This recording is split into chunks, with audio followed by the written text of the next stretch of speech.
আসসালামু আলাইকুম। সামিয়া গার্ডেন নার্সারির পক্ষ থেকে সবাইকে স্বাগতম। আজকে যে জিনিসটা দেখাতে যাচ্ছি সেটা হলো আমি প্যাকেট করার জন্য যে মাটিটা রাখি এবং প্রস্তুত করার সে মাটিটাতে আমি প্রাকৃতিকভাবে জৈব সার যেমন পেঁয়াজ রসুনের খোসা, তারপরে লাউ, পচনশীল যে খাবারগুলো এগুলো সব আমি মাটিতে দিয়ে রাখি, যে পচে সার হয়ে যায়, জৈব সার হয়ে যায়। অন্য সার আমি কীটনাশক রাসায়নিক এগুলো ইউজ করি না।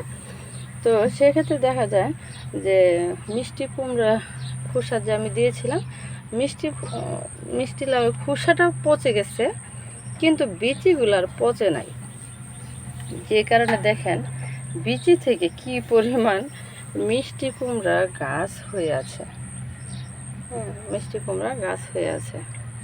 আমি কিছু গাছ সাইড দিয়ে নিয়ে লাগিয়ে দিয়েছি, যেহেতু এখন বর্ষাকাল, মিষ্টি কুমড়া হবে না, কিন্তু যেন শাকের ডুকাগুলো খাওয়া যায় সেই কারণে আমি অনেকগুলো গাছ লাগিয়ে দিয়েছি রাস্তার পাড়ে। যে এখান থেকে অন্যরা আশেপাশে যে গরিব লোকগুলো আছে তারাও শাকগুলা নিয়ে খেতে পারবে।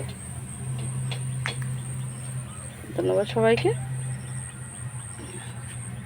আপনারা ইচ্ছে করে